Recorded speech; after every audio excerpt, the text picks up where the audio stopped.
listeners to Freely Speaking will remember that we had the privilege a year or so ago of interviewing in Geneva Sheikh Al-Hajj Ahmed Didat, who is president of the IPCI, that's the Islamic Propagation Center International, in Durban, South Africa.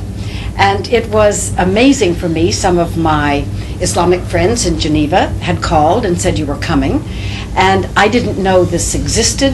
I did not know about you, and it was very interesting to have our first conversation together.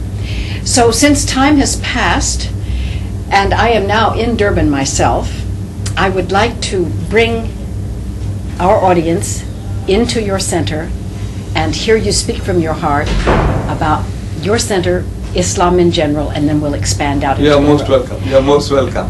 Thank you very much for letting us come. So let's start about Durban and Islam. How did it come here?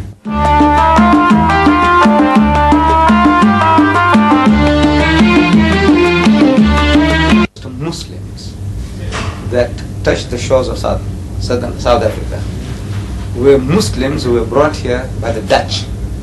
You see, when the Dutch people conquered Indonesia, those Muslims were fighting for their freedom. They were captured as prisoners of war, and they were shipped to the Cape of Good Hope and sold to the white man as slaves. Then when the British conquered Malaysia, those Malays, Muslims, were fighting for their freedom. They were also captured as prisoners of war, and they were also shipped to the Cape of Good Hope for the white man, and sold to the white man as slaves. For 300 years, those early Muslims, first Muslims, have touched these shores, and they have been under pressure from the Christians to Christianize them. But after 300 years of hammering, that group of people, they have become one of the most militant Muslim communities in the world. That hammering, instead of softening them, had hardened them as steel.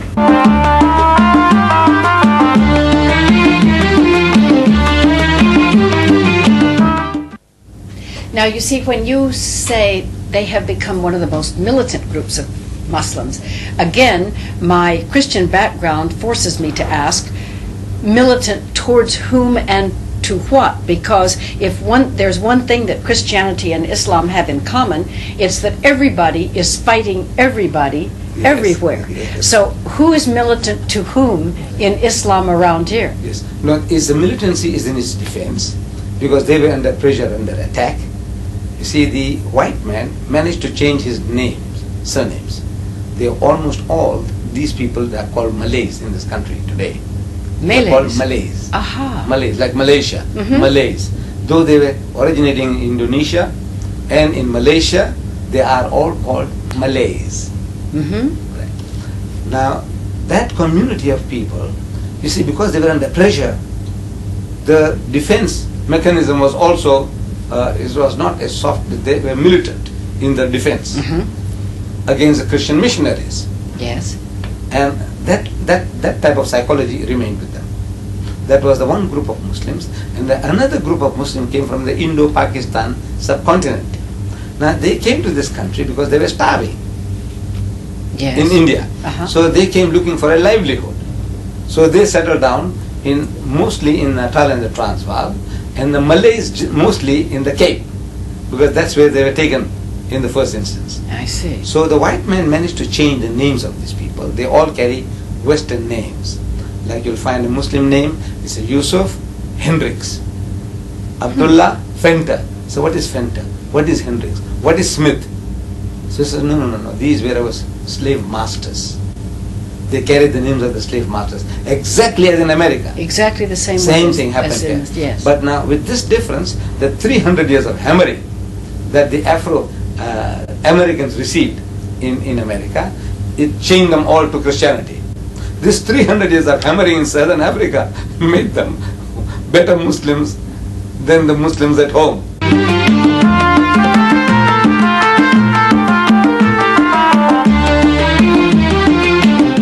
All right, then let me ask you a hard question right away, and that is, if 300 years of Christians hammering at the Muslims didn't change them, why would you think that 300 years now of Muslims hammering at Christians would change them?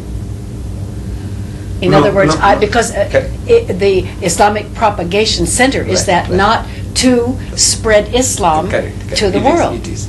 To the world. Including Muslims, Christians. Jews, Christians, and to all. You expect Christians to resist for 300 years? No, no. You see, No? if the right approach is there, you see, there is an approach. The approach of the Christian missionaries and the Christians then was Yeah. a harsh approach. Like what they did to the American Negroes. In America, same type of treatment was given to the Muslims here. But now one gave in because they had no, somehow, they didn't have that type of background, religious background, to resist conversion. These people had. Who were the Malays? Mhm. They had something, basic knowledge about religion, which kept them together. Now, in our approach today, you see, we are using a technique of speaking to a people, the Jews and the Christians, according to their own background and experience. The method that were used by the Christian missionaries was, in the past, attacking Islam, attacking the Holy Prophet Muhammad, attacking the Quran, and that didn't get their honey. But we are not attacking Jesus or the Christian people. What we are saying is, we have an approach where we are calling the people, says, come, let us reason together. And in that, we say, we want to show you from your own background and experience that it was about time that you look for a person who would give you a solution to all your problems. Because we say that Jesus Christ, before he parted, he told his disciples, he said, I have yet many things to say unto you, but ye cannot bear them now. Meaning you haven't got the capacity. He had the knowledge. He had the solution to our problems for eternity. Who Jesus Christ is the mighty, as a man of God, as a mighty messenger of God, as a Messiah, he had answers to all your problems. But the people to whom he was addressing, they were incapable of receiving that message. So he says, howbeit, when he, the Spirit of truth is come, he will guide you into all truth. For he shall not speak from himself, but what things so shall he hear, that shall he speak, and he shall declare unto you the things that are to come. He shall glorify me. Now we Muslims, we are claiming that that Spirit of truth, or that Comforter, as prophesied by Jesus, is Muhammad, and he is giving you a solution to all your problems. Those solutions might not go down well, because we are all used to certain ways of living, thinking, but if you sit and reason, these are solutions to your problems, whatever problem you have.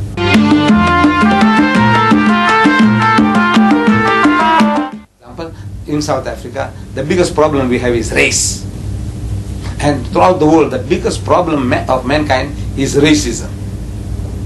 And Islam not only speaks about the fatherhood of God and the brotherhood of man, it gives you solution to your problem, how to solve it. It lays out a system. Whereas everybody else talks. Fatherhood of God, there is but one Lord, he created us all, and we are all his children. That is talk. But how to create that brotherhood? In Islam, we have a system. Now the system is, you see, 5 times a day, the Muslim is made to come together. Yes. In what is called salat, prayer. So when they gather together in the mosque, they use the same taps for ablution, they use the same towels for wiping the faces, and they stand shoulder to shoulder, no gaps left between the rich and the poor, the black and the white, or whatever. They all must stand shoulder to shoulder. Because the Holy Prophet Muhammad has said that when you stand up for prayer, you must not leave gaps for the devil to get in between you and your brother. Now the devil he was talking about was not the guy we see in the art gallery in Durban. If you go to the museum complex, you see there in the art gallery beautiful paintings by great artists. Among them there is one huge painting of a beautiful woman with wings. And she's got a wand in her hand. That horn. magic wand, W-A-N-D. A wand. A wand. Wand in her hand. And she's directing the devil. In the picture, you can see, she's directing the devil to go to hell, and you can see hell in the distance. And you see this devil with horns, with sharp ears, and a tail with a barbed hook, with a ruddy complexion, fiery himself, and he's flying off also towards hell. Right. Now that devil, if anybody saw, we will run for dear life. We flee for our life. So Muhammad wasn't talking about that. He was talking about you yourself, we ourselves. You know, our racial pride, our arrogance, our riches. I am white, he is black. and I'm rich, he's poor. That devil must not be allowed to come in between you and your brother. So 5 times a day, the Muslims gather together, stand shoulder to shoulder. Then in a bigger circle, on Fridays, more people gather from different districts. And on occasion of 2 of our festivals, what we call Eid, one after the fasting season, and another one after 2 months and 10 days after that, another big feast. There when we gather together in an open field, again people, wider group comes along together. Then once a year in Mecca, the whole Muslim community from all over the world, the blonde-haired and blue-eyed Turk, and the darkest cold Ethiopian Muslim, and the Chinese Muslim, and from Muslims from all over the world, they gather in the same pilgrim's garb, which creates a type of brotherhood and unity. There is a system, not only talking, but the system is laid out, which no other religious group of people have. They all talk, but there's no system of bringing people together. But still, if I may say, and we're engaged in an academic exercise, right. But Christianity, Judaism, Islam, Hinduism, these are systems, one way or the other, perhaps not as elaborate as Islam, but they are systems of people coming together to worship what is one God, with the exception of Hinduism. Perhaps they have more. And yet, when you quoted the Bible, you said, and yet he who comes after me... when he, the Spirit of Truth, the Spirit of Truth. Okay. If you translate what Christians call the Holy Spirit into the same thing that this is known as, in other words, a little bit towards the mystical idea, then in the mystical idea of what he who comes after me, if each one of us can practice our formal parts of the religion, but be inspired by that invisible and nameless, absolutely, there's no way one can explain, or the experience of having experienced the living presence of the Holy Spirit, does that not go beyond your practice and my practice and the practice of our neighbor? And doesn't that unite us in an invisible world toward this thing that you call Allah and I call God? You see, it sounds very nice, beautiful. But mankind, he needs simple, straightforward directives. For example, now, you are a good-hearted person. You in your heart and mind might have no racial prejudice whatsoever. You can cultivate that. But the billions of the world, now mind how much you talk about love thy neighbor as thyself. You see, the person is simultaneously being programmed that neighbor must be one like yourself, belonging to your church. See, the wordings are identical. You say, love thy neighbor as thyself. Beautiful. Who is your neighbor? So the Afrikaner is trained. What actually happens is this. He said, no, as long as that other one is also an Afrikaner and belonging to my church. He's not a Jehovah's Witness. He's not the Seventh-day Adventist. He's not a Roman Catholic.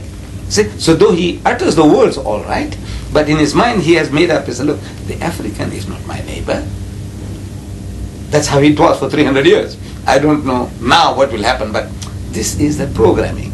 So what we need is simple directives.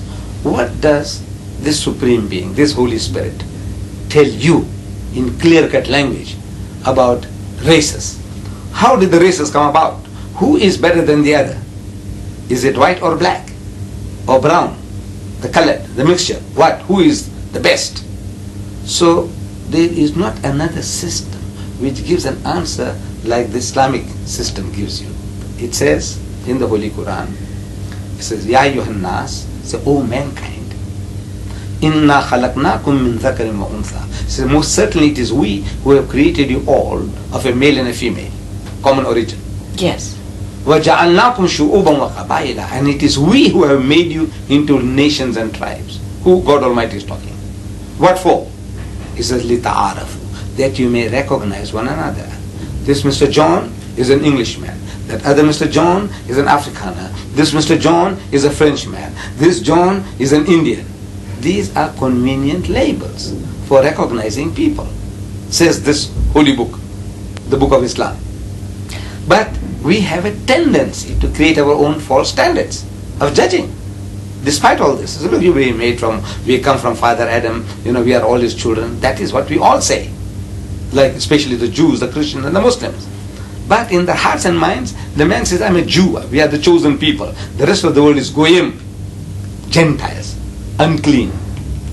Right? The Christian also, he said, look, yes, we believe in the Father of God and the brother of man, but for 300 years, you ask the Afrikaner, he doesn't consider the African as his equal, even belonging to his church. The Indian belonging to his church is still not equal. And the Roman Catholic Church, which is claiming to be the most universal, Catholic, most universal. I have been living here in Durban, on the same street as the cathedral, just around the corner here. And on that street, as a young man, I used to watch the Corpus Christi procession every year. Yes. Corpus Christi, the body of Christ. And used to come out from the cathedral, walk through Cathedral Road. I lived in number 40, Cathedral Road. And year in and year out, I watched. They had some, like a canopy-like thing, and the priests under the canopy, and they were marching. Yes. I can't remember the more details than that. Then I used to see the whites, men, women, and children, and behind them, the coloreds, men, women, and children. Behind them, the Indians, men, women, and children, and behind them, the Africans, men, women, and children. Invariable arrangement, no change. Year in and year out. The white man first, then comes the colored, that's a mixture between black and white. Then comes the Indian, then comes the African. And everybody knows his place. How did it happen? You are being programmed. Okay, this is how it ought to be. You see, the Indian is before the African, and the colored is before the Indian, and the white man is before all. Mr. Dida, I agree with what you say.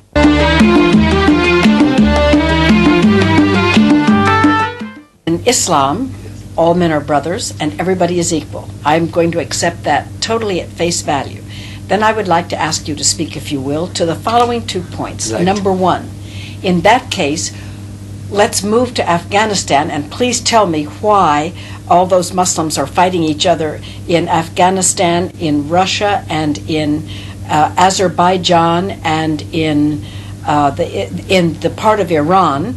Who are they, and why are they fighting all of each other if they are brothers and equals? To Afghanistan, the battle there was first between the communists who were ruling and the bulk of the people who were good, simple Muslims. And they were asking for their freedom against the communist rule in their own country. Afghanis by Afghanis. Mm-hmm. Right. Then Russia jumps in onto the bandwagon to help the communists, to communize the whole country. Yes. And the war took place. And after how many years? 10 years or so, the Russians had to leave. They left the country, left it to their own divide, whatever More or less. device. Yes. Now, it's human nature. It's human nature that now the people who have been helping you, they have certain motives, and they have been exploiting it. For example, now, one group of people, the Mujahideen, means those people who are fighting for the freedom, they were helped by Iran. So they would, in that process, they'll be trying to make them to accept the philosophy of the Iranians. That's one faction of the That's one Mujahideen, faction. yes. Another faction, they said the Saudis are helping them. They'll want to make them to think as they are thinking. Another section is held by Pakistanis. The Pakistanis want, says, look, when everything is over, we want you to become one with us. So all these are power politics. The human being is... And 5 times a day, they're all lining up together with no devil in between. Right. So now, the devil there we were talking about was, number one, getting rid of, first, was your racial and all the other prejudices. But now, they pray together, but now, what happens is this, that in the end, the loot, how are you going to share this? The rule. How are you going to rule this country? So the one is brainwashed to say that the ideal way of running this country is on a communist basis, with the fellows ruling that now. The other guy says, no. It must be Islamic the way the Iranians see it. The other guy says, no, it should be Islamic, but as the Pakistani sees it. So this is that human, this thing, and the devil in between, somebody is running around, trying to see that they remain in this situation. Then what are the plain, simple rules of the Quran to correct that overnight? Now, not overnight. What the rule is, go back to the book. Go to the book. And the trouble with most people, nobody really goes to the book. Second thing I would like to ask you is, in this wonderful, and we're having fun here too, Yes, part of yes, it, you know. yes. But in this wonderful Islamic center, you are gentlemen, as I see everybody here that I look at Yes. is a male so far. Yes. Now, suppose you went home tonight, every one of these distinguished gentlemen, Yes. and all of your daughters chose this day to tell you that they had decided to marry the Jewish boy down the street Right. or the Christian Right. boy that was walking around. Suppose that, any of these things, I don't have to elaborate further. Young people, often they start all these things, and then how do you speak to them when you say, look, the Jew is my brother, the Christian is my brother, but we don't get married. And then you come back to white doesn't want to marry black, and then everybody passes laws. So, first of all, Afghanistan, and they're all fighting each other. And secondly, intermarriage, or what they decided. What if your son came home and said, I have been a good Muslim for 30 years, but suddenly I have decided to become a Christian? I mean, so what do you say? Yes. Okay. Now, your second question about marriage. Islam tells us, see, in detail now, whom we can and whom we can't. We follow this biblical injection to the letter, where the Bible says that an idolater or an idolatress thou shalt not marry. Now we uphold that. An idolater and an idolatress thou shalt not marry. So my son falls in love with a Hindu girl. My religion says, no, you can't marry her. No matter how beautiful she is, no matter how much she allures one, is that you can't marry. Now racially, with the Hindus, most of the Hindus, we are one language group. We have the same racial stock. We carry the same surnames. We enjoy the same dishes. But because of our religious concept, idea of God, my religion says, no, you can't marry an idolater or an idolatress. I can, my religion allows me to marry a Christian woman or a Jewess. It does allow you to marry? It does allow, yes. It does I allow. didn't know that. The reason. There's a reasoning behind it. He said, look, we are so close. If I marry a Jewess, for example, I would be the last man to say anything abusive about any of the Jewish heroes.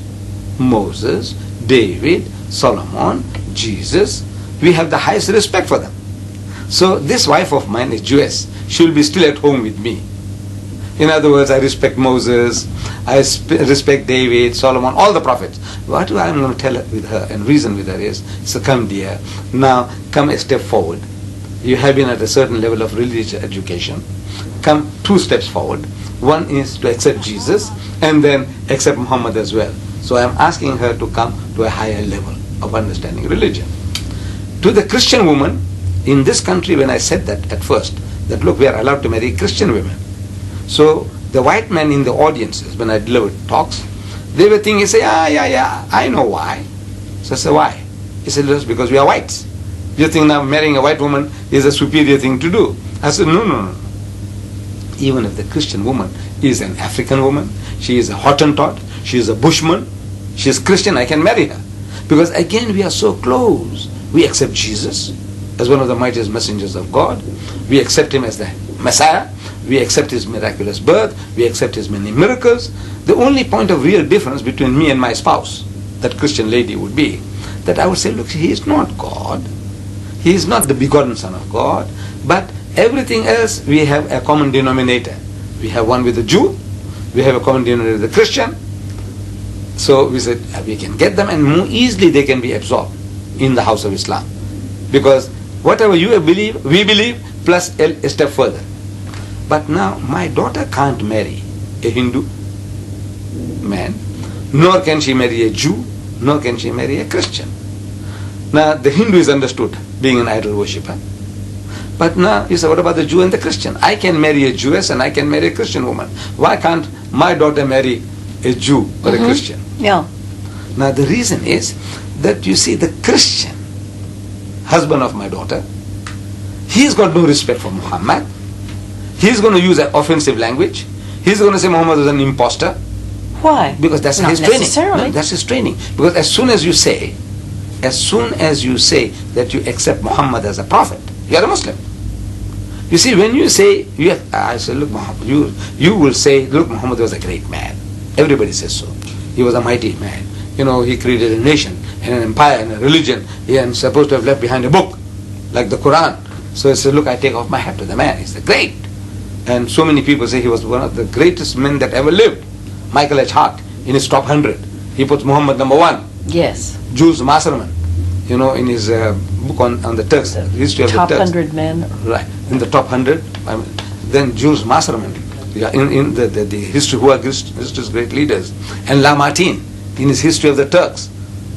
He says if greatness of purpose, smallness of means, and outstanding results are the 3 criteria of human greatness, who could dare to compare any great man in modern history with Muhammad? He's daring people, bring your candidates. So in other words now, from that point of view, the Christian, the Westerner, will be prepared to concede that Muhammad was a great man. But he was an impostor. In other words, he was a false prophet. So that's the biggest barrier now. Because if you accept that he was also a prophet, prophet means that God chose him. If God chose Muhammad, now Muhammad tells you that the flesh of the swine thou shalt not eat. Now you can say, look, I like pork chops.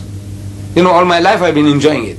He said, look, this man is a prophet of God and is authorized by God to tell you now, don't eat the pig, don't drink alcohol, no promiscuousness, don't dance or court or date women. So at every step now, if you believe in this man, that he is a prophet of God, you have to listen to him. It's not just a word saying, I believe he's a prophet. It means nothing. When you say he is a prophet of God, what does it imply? It means that he is chosen by God. Now if he is chosen by God to guide you, to tell you now according to your capacity now, that you are not to touch alcohol, you are not to take interest, you are not, whatever he tells you, it becomes binding on you, which you are not prepared to accept. Who? The Jew or the Christian. Mr. Deedat, I have to, last time I was really afraid to bring these things up because you seem to me a very holy man and I respect you for that. But sir, there are just too many things.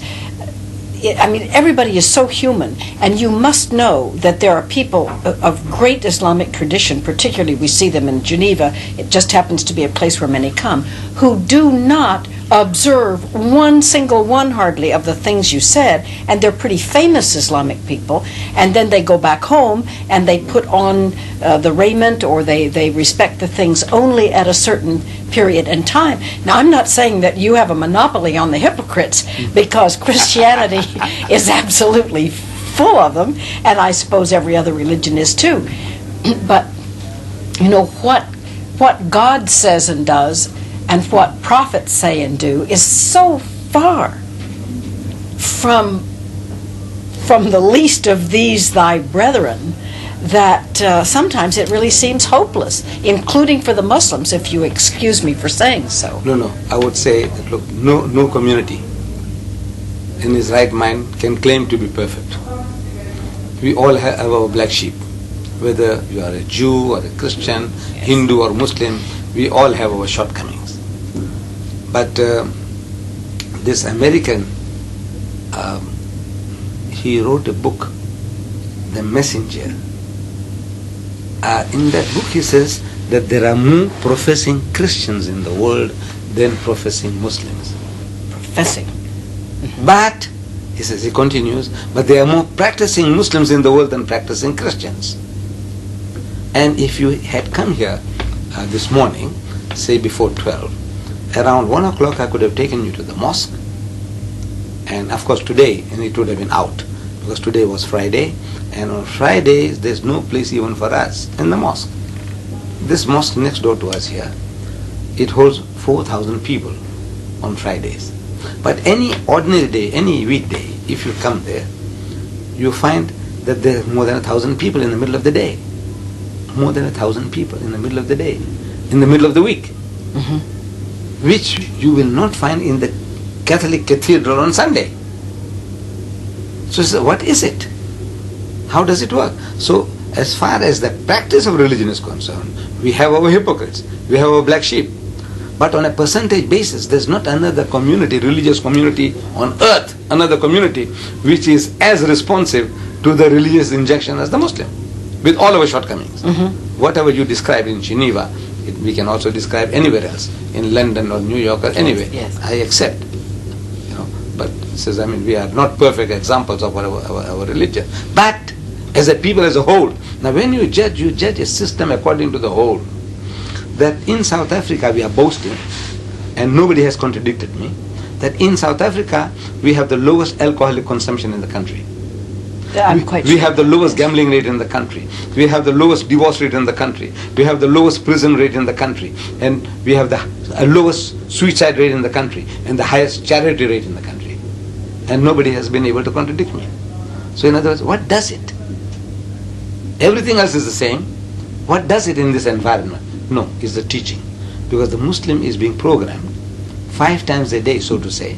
When he goes for prayer, he's being programmed. So he's the least racist. I can't say he's free from racism. We are pure angels. But he is the least racist. He is alcohol. He is the lowest. In everything else he is the lowest. And in charity rate is the highest. What does it? It's a programming. Because there is a system. Islam gives you a system. That bringing people together, that doesn't eliminate, all our sicknesses. Because it's a type of programming that you're going to receive. And it's only the superficial contact with religion which is creating this. Superficial. But now in the Christian community, the Seventh-day Adventists and the Mormon community are used in, they have the same attention to no alcohol and to very healthy eating and to the proper diet and all the rest of the things, and they practice more, and they're used in medical experiments. People go to test hearts and what have you because they know that they are far more faithful practicers of religious interdictions than members of other communities, and that is it's obviously a tremendous plus. But coming back, we have, I think that the smallness of the community that does that, because the community is so small. Yes. Sects, so they can keep together, keep on inspiring one another, brainwashing one another. But as soon as the thing gets big, like you say, the Roman Catholic Church, it gets unwieldy. The Anglican Church gets unwieldy. It's the numbers now counts. The bigger the number, the less cohesive the community will be. True, but you are how many hundred years later? You haven't 600 years after. 600 years after. So perhaps it could be projected or suggested that in Islam you've got 600 more years to go before even Islam will start to be. It could be the same as these other religions, which get a little bit watered down. Which brings me back, if I may, to 2 points. We have 12 minutes to go. Yes, ma'am. I'd like for you to finish about you said the daughters could not marry outside, Correct. but the sons could. Not to all, except to Jews and Christians. Yeah, okay. The good women among them. And so then I would like to know about the children. If you married a Muslim lady, if you marry a Christian, how does Muhammad teach about the children of those marriages? And then after that, I would like to know about what the religion says about converting, about becoming missionaries for Islam as the Christians have become missionaries. If you could speak to those 2 points. Yes. You see, with regards to the marriage, you want to know what happens, what does Muhammad teach about the children of these? Now, in the house of Islam, the children are automatically the fathers. They follow the father's religion. So in other words, now, it's understood at the back of the mind that if I even marry a Jewess, I'm going to try and convert her. And every Muslim in the family, everybody is interested. Say, why, what's wrong? Why aren't you become a Muslim? If I married a Christian, everybody, if I'm a young man, my father, my brother, my mother, everybody is, and the neighbors, everybody is, keep on, eating the life out of the person. Why, what's wrong? What's wrong, Mary? Why aren't you become a Muslim? What does that? So, that is the attitude of the Muslim was to bring them in and convert them. The children automatically, they will be following the Muslim religion. In the house of Islam, it was never expected that we will be in a state of minority anywhere at any time. The attitude should be that the religion as preached by God through Muhammad would prevail. So in other words, now automatically we'll all become Muslim. So as such, we'll be all following the same rules and regulations. That is the idea. But now, In Western society, it is not so. So there is a danger. I marry a Christian lady, and I have a few children. But in case a marriage breaks up, marriage can break up between a Pakistani and a Pakistani, a Saudi and a Saudi, and there will be more reasons why it should break up between a person from another culture and another religion. There are more chances of the marriage breaking up. Yes, that's absolutely. So if that happens now, according to the Western law, the woman takes the children with her. So Motherhood. Motherhood, you see. So my children are gone. So my Fatimas and my Khadijas and my Muhammads are going to church. Because now suppose now you with that lady and you go back, where do you go to? To your aunties and your grannies. And your aunties and grannies are going to church. So you take my children along with you. So over a period there will be a brainwash into Christianity. So the dangers are so great that I say, look, although there is a scope for marrying Jewesses and Christians, I am always telling to people, I say, please don't take a chance. Don't tempt providence. You see, you're playing with fire. You know, this is going to come as a big surprise to you, but the Christians are saying the same thing to their children. Right? No, they have a right. And so the Jews. Right. It's true, yeah. Where is an act of, I say, look, self-preservation. You make a law, the Roman Catholic makes a law. I am not opposed to that. What I am saying is that, look, Islam is the religion that is destined to be the final religion of mankind. Reason. You see, it's the latest and it caters for all your problems. That's what I said at the beginning. Like, for example, you are an American, aren't you? You are an American. Now, I just come from America. Yes. In November I was there. And I came across certain statistics that there are in America today 7.8 million more women than men. If more women than men. If every man in America got married, there will still be 7.8 million women will be sitting on the shelf, waiting for husbands, which they'll never get. Start with. As if nature is taking revenge on the West, giving you more women than men, 7.8 million. And of the manpower you have in that mighty nation, 25 million are sodomites, gays. You call them gays. 25, another 25 million women who can't get husbands. I don't know how many million that is, but they say something like million. 10%. Is that 25 million? I wouldn't know, ma'am. Yeah, it will be about 25 million sodomites, gays. Yes. Then 98% of your prison population is men. Then man gets cold feet for so many reasons. You see, he wants to marry, and when you show him a bride, and he gets cold feet for some reason, it doesn't tell us why. But he gets cold feet, he backs up. But a woman, even if she's frigid, she wouldn't mind somebody giving her protection in marriage. For marriage of convenience maybe. Look, says feed me, clothe me, house me. It's all right. I give in to the man, for his pleasures, but she's prepared to marry, even a frigid woman. Generally, she doesn't mind getting a husband. But the man, he gets problems after problems. He's not sure of himself. So now, with that amount of surplus women in America, what happens? What is the answer? What did the Holy Ghost, because the Christians say Jesus was promising the Holy Ghost, the Holy Spirit, to come along and guide mankind into all truth. 2,000 years have gone. So I'm asking, what did the Holy Ghost tell any church in 2,000 years? How to solve this problem of surplus women? You have more than 30 million women in America who can't get husbands. What are you going to do with them? Well, the feminist women would say, who needs one?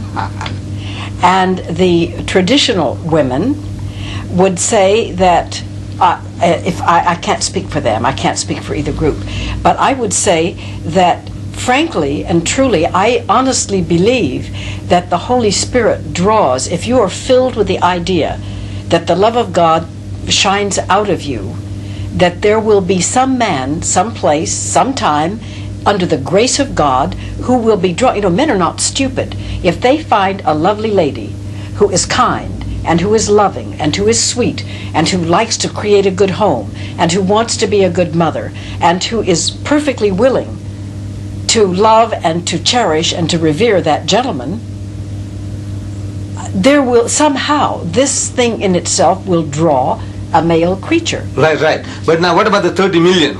Suppose in a perfect, with this, all the men that are there who are, we haven't discounted as sodomites, as prisoners and so on and so on. So there'll still be 30 million women. If all those men get married, they find a brides, the ideal brides. Still there'll be 30 million women who can't get husbands. Well, very well. Through no choice of my own, I assure you. Right. It was necessary that I become divorced. And this is against everything that I believe in as a Christian woman. However, in the years since that I have lived with full joy in splendid isolation from the world of men in that way, although my work keeps me there all the time, there is a certain joy that in celibacy. There is an intensification of the spirit, which is, I suppose, in Roman Catholicism you'd talk about priests and nuns. I'm not sure about Islam, whether you have people who practice celibacy or not, but it is a very, very noble, holy, and lovely, wonderful thing. And you simply live what you feel that God wants you to do and what God wants you to be, and you can give back into the world a great deal of what you've received. I don't believe that this is a punishment, or that this is a sin, or that it's that much of a terrible loss. See, the proof of the pie is in the eating. We find in Roman Catholicism monkery and nunnery. In Islam it's forbidden.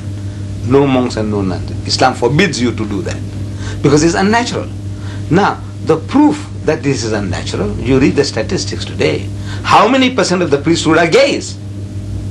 When you don't allow them the natural release, then they're going to find unnatural ways. Sodomites. How many sodomites are there in the Catholic Church, in the Anglican Church? So that is a proof that, look, the system is not natural. You're going to do things which are unnatural. Then, while in America, I was looking for Dr. Kinsey's book on the American female. You see, I had read it many years ago. Yes. Dr. Kinsey, The Life of the American Female. And I wanted to possess that book because I had read it and it belonged to a doctor friend. I gave it to him, and since then I didn't see that book. I wanted Dr. Kinsey's. Then I didn't find that. I went to most of the bookshops in New York, and they say, well, it's on the computer, but they haven't got it in stock. It's on the computer, but it's not in stock. Then I was forced to buy Masters and Johnson's. This is the more up-to-date version of Kinsey, Masters and Johnson. And what I read there, the American life, which is the same as the British life, of sexology, or the German or the French, they're all the same. Might be a 1 or 2% difference between one and the other, but generally whatever is happening in America, whatever the norms will be the norms of the Western nations in Europe.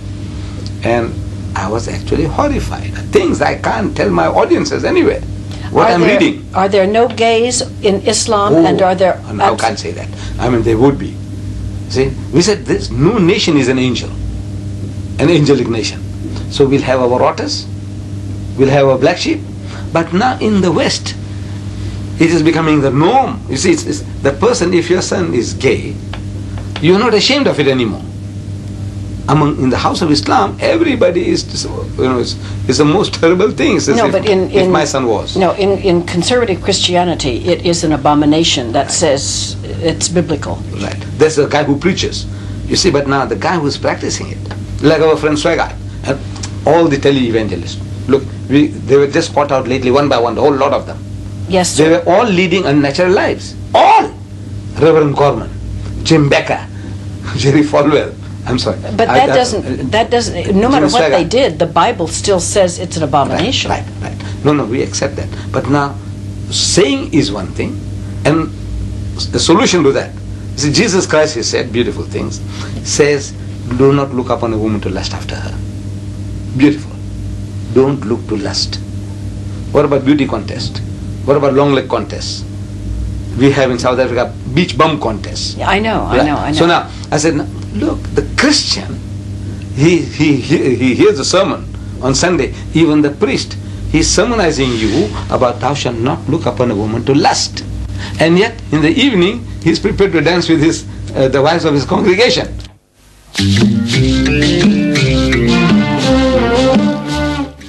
Tell us your solution to what you have described as the, shall we say, curse of America, or this big problem of America? An opportunity, I would say. You see, God Almighty, in His wisdom, He gave a solution to our problems. And we read this in the Bible, that almost every prophet of God had more than one wife. Abraham had 3. Solomon had 1,000 wives and concubines. 1,000. David, his son, he had more than a dozen. In the time of Jesus, polygamy was practiced by the Jews. You see, they come to Jesus, the Jews had come to him with a poser, with a riddle. They were asking him, he says, Master, there was a woman among us who had 7 husbands, according to Jewish practice, that if one brother died and he left no offsprings behind, then the second brother will take her to wife and try to, I think they call it levirate marriage. Yes.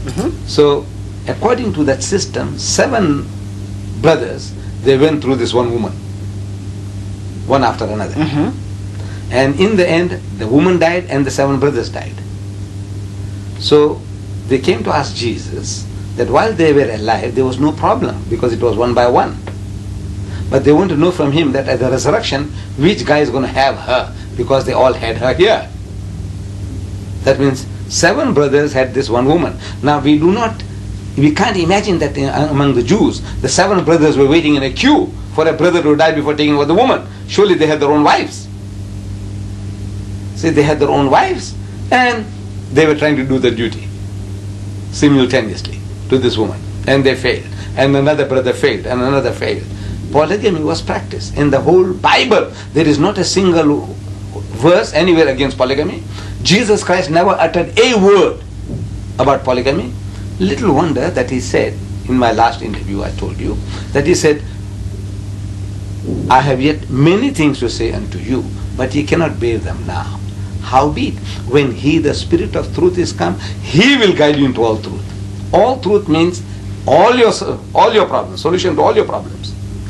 And is this a defensive role because the Prophet Muhammad had many wives, No. or is this? No, this is a natural answer to a natural problem. We didn't create it. In America today, as I said when I visited the country, I discovered that there were 7.8 million more women than men. If every man in America got married, there'll still be 7.8 million women who can't get husbands. And in the city of New York alone, there are 1 million more women than men. In the city of New York alone, 1 million more women than men. If every man in New York gets married, still be a million women who can't get husbands. Is polygamy a practice here in this Islamic community? No, hardly. It's hardly being practiced. It's what? It's hardly, rarely. It's a rare thing. But this is a solution to a problem. We are not offering this as a tonic to the world. You have a problem. Britain has a problem. Germany has 5 million more women than men. Germany. In Britain, soon after the war, I'm reading that there were 1.6 million more women on the east coast of England alone than men. You have a problem. With the 7.8 million women in America, without husbands, then of the males in New York, one third are gays, sodomites. All right. Then in the whole country, 25 million sodomites, gays. In other words, another 25 million women who can't get husbands. Plus the 7.8, you have another 25 million. Then your prison population, 98% are men. That means, again, they are discounted. Then, I'm telling you jokingly, but I think there's many serious things I said in jest, that men get cold feet for so many reasons. I know. I've been trying to get guys married, and I know what happens. Everything is fine. He's jovial, he wants to, and then at the last minute, the guy gets cold feet. He doesn't tell us why. Maybe at the back of the mind, he can't make the grade. He doesn't make a fool of himself. So he finds some excuse of getting out of it. So man, so many reasons. But the woman, even if she is frigid, she'll want to have somebody to give her protection. I arrived here just before President de Klerk's speech. I immediately read all of the newspapers and listened to the radio, the TV, and what have you. And of course, one heard everything about the point of view of the ANC, which is a political organization, UDF, PAC, right. and one heard the point of view of the government, and this was in every front page everywhere. There was practically no mention whatsoever of the opinions of either the colored community, the Indian community or the Islamic community, Correct. and there may be Correct. others. Correct. I could not find really almost even a reference to it. So, my first question on this subject, where is the Islamic community in politics in South Africa today? You see, as numerically, the Muslim counts for nothing. The Muslims? We count for nothing. For nothing. Oh, is that so? How many? Because we are less than 2% of the total South African population. Oh, I less see. than. And then this 2%, less than 2%, is divided in South Africa according to the apartheid laws. We are divided into two major groups. One group is called Indian Muslim, and the other is called colored Muslim. You see, they have divided the Muslims again into two sections. That less than 2% is further divided by the laws of the country into two other groups. One is called colored. They call them Malays. They are coloreds. They go as coloreds in this country according to the South African laws. And the other, because most of us originate in India, Pakistan, we go as Indians. So now as Indians, we are shunted together with the other Indians, see, who happen to be 80% of the population, Indian population. So the Indian is a minority, and in that minority the Indian Muslim is 1/5. It's a minority of a minority in South Yeah. Africa. So numerically we don't count anything among So why mention you? that's one of the main reasons. Then the Malay, he's counted as a colored. So among the colored community is also a minority. Colored is a minority. It's a bigger minority than the Indian. There are almost about 3 million coloreds, mixed between black and white. Among them, the Malay is also counted as a colored, but he's called Malay. But Malay means he's a colored, it's a Malay Muslim with a colored identity. When you just say colored alone, it means a Christian colored. I see. And the Malay is a Malay colored. You know, for racially he's a colored, he carries a colored identity card, but religiously he's a Muslim, so they call him Malay, and the other Muslims here we call us Indians. So as such now, the Malay will have to start voting according to that colored group, whatever their votings are, you know, so they have this party and Conservative Party and Nationalist Party, so they start voting for them. And among the Indians they have the Solidarity Party and what, all the NP, whatever they call them, they vote for that. So in other words, there is no other way that we can make our presence felt. But the Muslim, we believe that we have solution to the problems of South Africa. Which way? You see, when there's an identical situation that is prevailing in South Africa at the moment, where there is a huge black power and there is a huge white power, and they are in confrontation. They both are playing a game. I hope that, you know, something good comes out of this. There's some sincerity on both sides and there is peace. Because if they both start going warring, then the rest of the community, we small people, will all get smashed in this battle of the giants. But now the solution is, an identical situation prevailed in Medina when Muhammad went to Medina from Mecca, you know, when he had to make his flight. When he reached Medina, in Medina there were two tribes, Aus and Khajraj. These are the names, Aus and Khajraj. And they were also warring. Like here, the black upon black. The black man killing black man because, you know, you belong to a different political party. The killing is going on continuously. Similar thing prevailed among the Arabs. One tribe killing the members of the other tribe over little things. Until Muhammad set his sacred feet in Medina and he offered them the book, the Quran. This is God's revelation to you. This is the rope of God. This is the rope of rescue. You hold this and be saved. So the Aus accepted Islam and the Khajraj accepted Islam. They held on to this rope and peace prevailed. So Islam has a solution to the problems of black and white, because this is only, there's a tug of war is going on. What can we get more? The white man wants to get the maximum from the black man, and the black man wants to get the maximum from the white man. It's natural. But now to do justice, we said, you see, both the people, they need Islam, the African and the Afrikaner, because Islam is the only religion which tells us, it said, look, we are all human beings from the same Father, and a common form of worship that we get together. In the house of Islam, when you go even now, that you'll find that the African Muslim, the Malay Muslim, which is a colored, the Indian Muslim, and an occasional white Muslim, they're all praying together.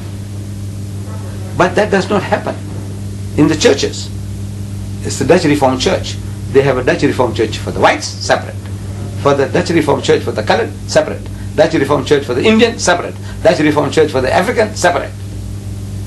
They are all divided, though you have carried the same label. Same thing happens with the Catholic Church. The Mosotho Church is different from the Zulu Catholic Church, and is different from the colored Catholic Church. And this is the general practice. Linguistically, they are all separated. So still you feel that you are different from the other fellow. In the house of Islam, wherever you come from, like when I come to Geneva, the mosque there, I am at home. The guy who might be leading us in prayer is an Arab. But it doesn't make any difference. I go to Nigeria, the African is leading me there. And in Tanzania, there's an African imam. It doesn't matter, because the form of worship that I'm used to is the same. Whether I go to Indonesia or India, Pakistan, wherever I go, there is a common denominator, which Christendom cannot produce. There's no common denominator. All right. In this, your vote at this point then is not going to be that much significant. All right. So in what's going to happen, is there anything, just to have one word of economics, whether there was still a free enterprise system or whether it was nationalization and total socialization with a slight communist overtone, does that make any difference to the Islamic population? Community. It'll make a big difference. And so what would you be for? Because we'll go for free enterprise. Because as it is now, there was a time when even the young people had certain ideals about Russia. Mm-hmm. And we can see the whole thing has crumbled to pieces. Yes. Because the thing is unnatural. You see, our wise men were telling us that this is unnatural, it can't stand. There is a law at work. And according to that law, this thing can't last. Mm-hmm. Well, it lasted a long time, 70 years. But after 70 years, the thing has got to come to pieces. So he says, now you have an example to go by. This was your goal. The only perfect example you had of communism is falling to pieces. China is opening its doors. So now you want to experiment again. He's the fool. The man who wants to taste fire himself, he wants to burn his finger to find out where the fire burns. He's a fool. I said, learn from other people's experience. I said, look at it. Wherever they have practiced this communist system, in Mozambique, what has happened? In Tanzania, go and visit the place. I visited the place. Yes, I did. I've been there twice. In Tanzania. And I was telling that anybody who wants to opt for that system, give them a free ticket, a holiday. They say, go to Tanzania and go and spend 3 months and come back. And then you tell me what type of system you want. Whether it is Mandela or anybody who talks about that system, I says, give them a free ticket to Tanzania and let them come back. With that economics, and that's all, we'll touch on that. So this community would opt for the free enterprise system. Groups of the UDF, ANC, do any of them have any particular attitude toward Islam that would compare? For instance, I brought one of your folders here. Yes. There are some things that you say about the Zionists or the Jews, right, which are very, very, very strong. Yes. And before we speak about that, I would like to ask if there are any of these other groups or the Christian groups who say anything that strong against Islam in this country. No, you see, there is like an unwritten policy of this Christian country to see that everything as difficult as it is possible for them to make for us. Mm-hmm. But there is a freedom of religion in this country, which I have to take off my hat to, which is second to none in the world. Freedom of religion. Is that in so? This country, freedom of religion to preach. You see, freedom of religion. As a young man, I was reading the communist constitution, and so Article so and so tells us, and I read it, and that there is freedom of religious practices and anti-religious propaganda. I'm quoting. Mm-hmm. Freedom of religious practices and anti-religious propaganda. So I thought, well, look, we both have a fair chance. Mm-hmm. But I didn't understand that it says freedom of religious practices. That freedom is given to you, but not to preach. and anti-religious propaganda. While the 4,000 Muslims are going to the mosque for prayer, the guy outside can make a noise and say, hey, these fools, look what they're doing. You see how they pray. They can make a mockery of it. But I can't come out and say, hey, look, man, come inside and I will tell you, how to get peace. But the system that we are following. It's a one-sided deal. It's one-sided. But in South Africa, when they say there's freedom of religion, they do really give it to us. In other words, I go to the City Hall of Cape Town, which I did go to, and I organize a lecture there, Christianity, Communism or Islam, which has the answers to the problems of South Africa. And this City Hall of Cape Town is a stone's throw from Parliament House in Cape Town. And I delivered a lecture to a packed audience there. Christianity, Communism or Islam. And since the speaker is a Muslim, it's understood automatically that it is not Christianity, it is not communism, Islam is the answer. Yes. Right. And no interference from the government on any level, no interference. Then we had a conflict with the government twice. Twice we had a conflict with the government on our publications. One was in 1982, I published a pamphlet, The Crimes of Begin. Yes, I Sabra know. and Shatila massacre. Begin. Right. Menachem Begin, his crimes, the crimes of Begin. And that pamphlet, the Jews had it brought up before the publications board. And they had it banned. We made representation, but our representation, I blame my soldier, my lawyer. I lost the case. Then the government, the Christians now this time, they took up another of my publication called Crucifixion or Crucifixion. It sounds the same, like a riddle, it's not. Crucifixion, the first is F-I-X-I-O-N, fiction, to fix a man on the cross and kill. And the other fiction is F-I-C-T-I-O-N, fiction means a fairy tale. Is it a fiction to fix and kill, or is it a fiction, a fairy tale? That's the title of my book. And some missionaries, they brought it to the attention of the director of publication. The director of publication read it, and he directed his board in Pretoria. He is in Cape Town, he directs his board in Pretoria, say, ban the book. The board goes through the book, and they say, look, this is not very pleasant. We don't like this book. It's a very important book undermining our foundation of our faith, which is the crucifixion. Death and resurrection of Christ is the foundation, and this book undermines that. It's a very dangerous book. But it does not infringe any law, so we can't ban it. So the director of publication went on appeal against his own board. This is something unique. To me, it's a unique thing. In any country in the world, the director say, ban, the thing is banned. You can go and fight it out afterwards. But the director goes on appeal against his own board. In that case, he's going to hire an advocate to represent him against the board, to convince them that the book should be banned. So for the first time, the board informs us that, look, this is what has transpired so far. If you want to defend your book, you come along and defend it yourself. We will not play the devil's advocate on your behalf. So we went and defended our book, and we won the case against the government. So to me, there is that freedom. If you can play the game according to the rules of the game, there is nothing for you to worry about. Now this is a very good entrance, what you have just described, that you held the crucifixion up and you made your case, which I believe when I read something about that, that Jesus appeared, you believe, as dressed as the gardener, when it said that the ladies thought he was the gardener. It's because he was not, and it goes on like that. You have said that in the name of freedom of speech, even though that was an abomination unto Christians, they allowed you and you won your case. May I move now to Rushdie and the fact that he has printed something which I assume, I have never read it and I don't intend to, is equally as, quotes, insulting to the Islamic religion as that would be to the Christian. And yet he is under penalty of death. And you are not under penalty of death. No, for having said this. Could you lead us into this discussion using those two cases? Yes.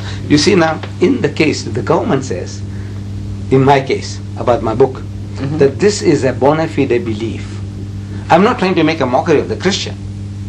say, just I want to be funny, I want to be clever. They say, hey, look, this is nonsense, man. How can one man, take the sins of the world? This is taking you, the Christianity is taking 1,000 million people for a ride on a cross. Yeah, I believe it. Right, no, right. But now that I'm making a mockery. There's a law in the country, you are not to sneer at somebody else's religion. What I was telling was a bona fide belief, because my book says, وَمَا قَتَلُوهُ وَمَا صَلَبُوهُ, which means they didn't kill him and they didn't crucify him. My book says that. This is my belief, a bona fide belief. So as such now I'm expounding it. If it goes against you in that case, I just can't help it. This is the belief that's given to me by my faith, and 1,000 million people believe in it. Right? In the case of Rushdie, it is not that. See, he has gone out of his way to abuse everybody. Like for example, in South Africa, we had the book banned, just like that. See, there's a law. The law is there, and according to that law, we succeeded. You are not to sneer at somebody else's belief. Right? This guy here, the races. Our biggest problem is race, as I said in my previous interview. Everywhere is a race. This man is the greatest racist. He beats Hitler's Mein Kampf. We show to the director, look what this guy says. He says, nigger, eat white man shit. Is it right, sir? The guy says, no. This is rank racism. He's a racist himself, but this is rank racism. Then he says, black shit is bad. He calls them niggers, he calls them coons, he calls them what and what not. Right? So they said, no, ban the book. Ban the book. This is not right. Then he's used certain type of language. One word. Which we don't have to use. No. For one word, Lady Chatterley's lover was banned in this country for 20 years. That word he uses 55 to 57 times in his book. Forgetting that he's besmirching the characters of the Islamic faith, our spiritual mothers, the wives of the Prophet himself, then the Prophet Abraham and the companions of the Prophet, the thing that he calls them, which makes anybody's blood boil, especially the Muslim. But besides that, what he has done to everybody, the white man, the white woman, the Jews, he has not spared anybody. But the problem with the people outside, in the Western countries, nobody brought this to the attention of the people there. We only cried about ourselves. We said, look, he swore my mother. Who? It's Aisha Siddiqa, wife of the Prophet. Where is she? No, she can swim. He said, no, she's dead. So how long? 1400 years. So does it hurt her? The guy's making a mockery of it. See, it's a mockery now. Does it hurt her? Now you're making a mockery of it. But now if I turn the tables, it would be different. I said, sir, I've told the people in Britain, I went around on a lecture tour. I'm telling them, I says, what he says about Mrs. Margaret Thatcher? So what does he say? So I said, he calls her torture. Full stop. One word sentence. Torture. Then he says, Maggie the bitch. Maggie the bitch. 3 word sentence. Maggie the bitch. I said, is it right? I said, you people should have gone to Mrs. Thatcher and says, Ma, with an open book, the satanic verses, says, Ma, look, this fellow is calling you a bitch. Is it right, Ma? But maybe you can take it. You are great. You are the Iron Lady. To you is nothing. But what about the feelings of your dear son, Mark? Somebody calling him son of a bitch. What about his feelings? What about your daughter, Carol? What about her feelings? Shh, the book would have been banned. You know what he does to the Queen? He cohabits with her in the book. He makes tender love to her and he joins with her. But Mr. Deedat, if I may say so, yes. You see, as a Christian, right. Professing and believing, Christianity and everyone connected with it have been reviled by so many people, right. So much literature, and so many people in the world, that not only do we have mud of every kind of description in the world thrown on Jesus Christ, thrown on the church, thrown on individual Christians, martyrs, anybody else. Right. It sheds off your back like water because you expect it of anyone for any reason that they choose. And the second thing is, as Christians, we are then called upon, no matter how vile the treatment to the Christian religion or to the Christian himself to arrive at the point where we can express total forgiveness for that person, because if there is a God who says, "Judge not lest ye be judged," even though we all do it every day 25 times, right. We are called upon to rise above this and even to pray for that man, that God in his own wisdom and infinite way through the grace of the Holy Spirit will touch that man, whether he's Islam or whether it's Judaism or what, that person who is reviling, first of all, his reviling against us isn't going to hurt him, but when that guy gets in front of God Almighty, at least in the Christian religion, he is in far bigger trouble than anything we can do on earth. And even if we killed this man, and now I'm coming to to the sentence of death, even if we killed this man, in a sense, in a pure Christian sense, we are interfering with the law of God, because God himself, in his infinite wisdom, will judge him. Even if Rushdie had done that, and if the book never got published, if he had written it in a closed room and no one had ever read it, God himself would still be the judge of Mr. Rushdie. So having said that, you appreciate what I mean when I say, as a Christian, it's very hard to get so worked up about it, no matter how awful it is, when we've been experiencing that for 2,000 years. You see, what you and so have the Jews. Islam has said terrible things about the Jews. They've said it in your literature, that they are absolutely, some of the things are what they're doing now at the moment, the way they're behaving, so worse than the Nazis. Well, but some of the things you say about them are things the Nazis said about the Jews. If it is true, you see, if it is true that they are doing the things worse than what the Nazis did, then if it's hurting the guy, me speaking the truth, is it true that if the guy who doesn't pay taxes in Palestine, in Gaza and the West Bank, that person is thrown out of the house, they confiscate his property, and they bulldoze the house? Is there any country in the world that does that? If you don't pay the tax, they catch you and take you to jail. Yes, out here they bulldoze shacks in townships, and people have been for not kicked paying out taxes. of their home. Listen, there are laws in the United States, if you don't pay your tax, condemnation, or they condemn property and so on. That is a different thing. Then you compensate them. You say, look, this building we need. We want to demolish this, so we want to make a highway. Yeah, I'm not defending that. For public, this thing, and look, here is a compensation for that. But this is the person who doesn't pay the tax. You kick his wife and children out. You take his fridges away. You just can't imagine. You break people's bones. I got films. All right, I agree with that. All of that is terrible. Now, when I tell you, I said, you are doing something worse than what the Nazis did to you. You should be the last people to behave like that, because you went through hell. I sympathize with you. And now you are doing the same thing and worse than the Nazis. So now, if it hurts you, I say it's just too bad. But now, am I speaking the facts or lies? I give you proof from your own writers. Okay, but what about Islamic people? And I would bring in Christians if I could. No, who have done terrorist acts and innocent people. Culpable.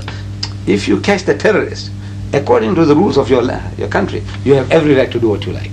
If you say, look, there's no death penalty in Israel. There's no death penalty. Death penalty. Right. Okay. No, it's not my fault. That's your law. But to me now, if that guy killed innocent children, if I catch him, I'll hang him. You see, but you say, no, there's no death penalty. So what, you put him in life prison? I say, well, that's your business. That is your law. But that is not the law as given by God. The law of God says life for life. But now we're coming back to Rushdie. But that's Jewish law too, an eye for an eye, tooth for a tooth. Right. So now, if you don't want to follow your law, that's your business. I can't force you to follow your law. But now we also have a law that for certain blasphemies against God and His messengers, the punishment is death by crucifixion, or by hanging, or by chopping off the hands and feet from opposite ends. Very cruel. But now, treason. To us, this is treason against the Ummah. Ummah means the community, the religious community. You have a law, treason against the state, for which, you had the Nuremberg trial. You had Lord Haw, that Britisher who was broadcasting from Berlin. Yes. You had him killed. That Irishman, who tried to bring some freedom for you had him hanged or shot. So in other words, now every country in the world you have a law, and you behave according to your law. Now in the case of this devil here, he's broken all the laws, but now I'm not crying about that. What I'm telling is that the way to approach the white man, the Westerner, is to show him where it hurts him. Because I'm told, like you said just now, that the people are insensitive. Look, you can swear Christ and you can do this and do that and get away with it. Not get away with it, but no, but... Right. But now there is a law of blasphemy in England. Mrs. Mary Whitehouse, she took the Gay magazine to court for using certain blasphemies against Jesus, and she won the case. But now there's nothing to protect the Muslim feelings. It's only Anglican England has got only something to protect the Anglican Christian, not us. There are more Muslims in Britain than Methodists, but our feelings are not considered at all, as if we are human beings. So now I said, that is no sense in me crying about that. But you people, the Westerner, is also sensitive where it hurts him. So I show you, I said, look, he's not altogether insensitive. About religious matters, the bulk of the people are irreligious. So it's only a name. You're Christian, you only fill census forms. Mostly you say you are a Christian. But in your hearts of hearts, you are not a Christian. You are a Christian in the sense that you are not a Muslim, you are not a Jew. In that sense, you are a Christian, but in your hearts and mind, it has nothing to do with your practical life. Generally, this is what I see. So now I must show you where it hurts you. So I'm showing you. I said, look, you people are highly sensitive people. You see? Because my people say, we're also saying, these British are insensitive. I said, no, they are not insensitive. You try and say certain things about them, and they'll break your jaw for you. Don't try. But you have to tell him what? He said, look, sir, open the book. The very first page of Satanic Verses. He calls Londoners. I was in the city of London, in the Royal Albert Hall. I said, I take it that most of you are Londoners. Whether you're a Pakistani Londoner, or a Sikh Londoner, or an English Londoner, you are all Londoners. They say, yes, we are all Londoners. I say, he called you Londoners bastards. First page. You feel anything? Of course you feel. You see that? No. That's it. You are talking from a different, you are personally involved, and now he tells you, you bastards, you feel something. The people say they feel it. In America, when I'm telling the Afro-American, he says, nigger, eat white man shit. I say, you feel anything? They say, yes. He calls you coons, he calls you your own ooga booga and what. Do you feel anything? He said, yes. While I landed there in America, the same day I buy the USA Today. And what I find, that in Houston, Mr. Westmoreland, he's somebody like a general. General Westmoreland? No, this man is like a mayor of Houston. So there was a discussion about this fellow, that Afro-American who went to Ethiopia and the plane fell for the United Nations and he died. Yes, I remember that. You remember him. So now they wanted to name the Houston airport after his name. Leland, yes. You see? Leland. So they want to make it Leland International instead of Houston International. So this man, Westmoreland, said, why not call it Nigger International? And the whole of the Afro-Americans. Well, they should have. That's exquisite bad manners. It's awful. Look, they call me Kuli here, and I laugh it off. So they call you nigger there, so I laugh it off. I say, it's something serious. They call you Uncle Tom. I says, no, it's something serious. I didn't know. So they call you Uncle Tom, so what? You become Uncle Tom? No. It depends on the person, the one at the receiving end. How does he feel? So when I'm presenting it to this guy calls you such and such, how do you feel? He calls you Americans. I dare not say what he calls the Americans. You see? What he calls the British. But everybody hates the Americans. Everybody. No, even then. You know that the whole world hates. But if I use that word, you see, if it was your son, though he's doing religion, he might punch me on the jaw. Do you know what they say about this program? The people that don't like it, they call it terrible. But now, personal, you see, it's not personal. You see, it's impersonal thing. The program is rubbish and like this and like that. People can say anything about Ahmadi, that, but when it comes to something personal, talking about your mother, talking about your wife, your sister, your daughter, then the man reacts. And if he punches you on the jaw, he is justified. You see? So now I only have to remind the British, this is what this guy says about you, sir. This is what he says, you American, this is what he says about you, sir. And everywhere where I went around, they are 100% behind me. He says, no, this is not done. This is not done. I agree. It's not done. So now is the guy who does it? Very bad manners. The guy must pay the price. So I said, look, maybe you see now you have cultivated yourself into a type of mentality. You have heard so much things thrown at you. So like here now, you call me a coolie. It's an insult. Are you saying coolie? Coolie, yes. Coolie means a laborer. Literally. Yeah, like the Chinese coolie. And here, the Indians were brought here for indentured laborers cutting sugarcane. So they call them coolies. They call them coolies. Right. I see. So I didn't know out that. of that, every Indian becomes a coolie. You see, in the eyes of the white man. All right. Every Indian. So there was a time when I used to react. But now I reached a stage now. So I said, you are also coolie. See, now I'm a bit clever now. I said, you are also coolie. I said, don't you labor? See, I said, well, that's what it means. You are a laborer. But I know when he says coolie, he's trying to hurt me. And then it hurts. You see, the word itself is nothing. Like the Englishman calls the Afrikaner in South Africa, boere. Boere means a farmer. They are farming people as a whole. There's nothing wrong with that. But when the Englishman says boer, at the back of his mind, he's backward, a rustic. That's what he's saying. You know, a simpleton. That's what he's saying when he says boer. Well, so the meaning, the word, there's nothing wrong with the word. But when you are uttering it, it conveys certain meanings. Same thing to the Afrikaner, he calls the English people Ruinek. Ruinek. Ruinek means rednecks. Oh, Ruinek. Ruinek. Yeah. Yes. Okay, redneck. In Afrikaans it means rednecks, meaning you are all softies. You go in the sun a little and you get red in the neck. Red you know, like the Red Indians called you pale face. Pale face, and you call them Red Indians, right? I don't know whether there's any sting in the word pale face, but now in this word, no. But in the word Ruinek there is a sting. In the word Boera there is a sting. In the word Coolie there is a sting. Now because there is a sting in it, it stings, it hurts. It's not because there is a sting. When you utter it, you want to hurt me, so it hurts me. Sticks and stones may break my bones, but words will never hurt. That's a philosophy. No, look, it's true. It's a philosophy. But even so, you know, people call WASPs, you know, Right. white Anglo-Saxon Protestant. Right. I'm a WASP. Right. And everything about the WASPs is Yes. bad. They Right. sting, they Right, do right, all this right, business, right. everything is bad. Now, if I spent the rest of my life Right. huddled in a corner, crying or afraid to walk out Yeah. because God borned me, Right. a white Anglo-Saxon Right. Protestant, Right. I would never go out. I wouldn't do anything. Right. I can still love the people Right. who don't like the program and who Right. call me a WASP Right, and who right, don't like right, older white ladies or Right, whatever you call it, right. or call me a prude, Right, right, right. or call me...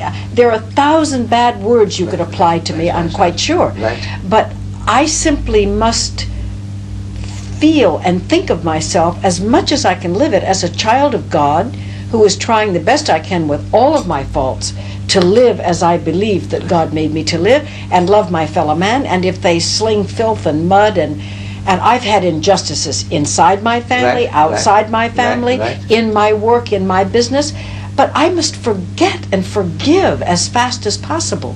Do you not feel that God, as the Mohammedans, Muslims see him Yes. and experience him, Yes. would he not have forgiveness in his heart and soul? Oh, I'm not calling no. it good. Forgiveness for God, he can forgive whom he likes. Uh-huh. Right. But now, without the law, you see, we say we have no right to forgive. For example, a man commits murder. I like that fellow. I'm a judge. I like that murderer. For some reason, previous reason, my contact with the man. But now the evidence that is brought before me is that cold-blooded murder the man committed.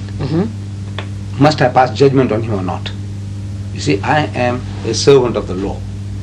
The law. The law. I must carry out the law. I love the man, but I can't help it. He can be my son. I can't help it. You have to apply the law. I have to apply the law. Now God Almighty in His wisdom, He can forgive. That's His business. He can reward him a millionfold on the other side. He said, look, I think you were a bit harshly treated, my son. You know, you deserve heavens and houris and gardens flowing with milk and honey. That's His business. But no. The man commits treason if the law of the land says he should be shot. It's not for me to say, look, this guy built so many hospitals and he's been running orphanages. Did he commit that act of treason or not? You see, what is the law? The law says shoot him. So now I carry out the law.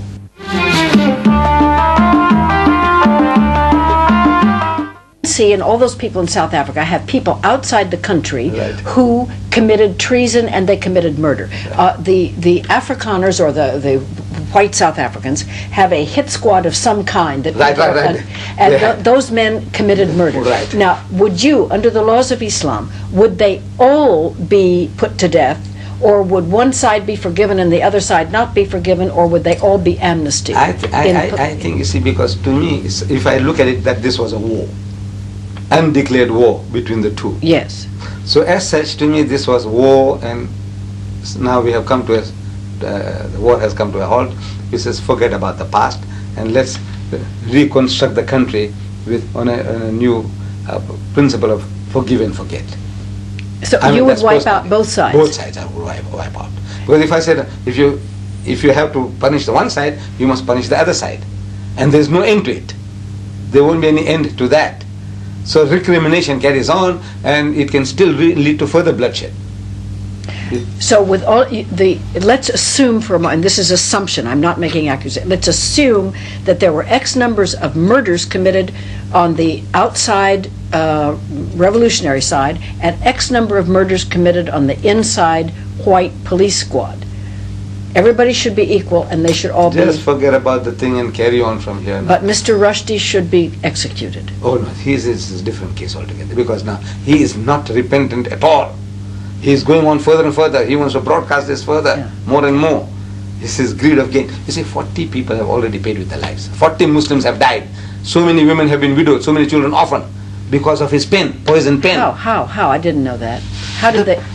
In India, in Pakistan, you didn't hear about the protests, marches, and they were shot down because now they are marching onto the British embassy or they're marching onto the American embassy. I see what you So mean. the government now is forced to say stop it, and the guys are worked up.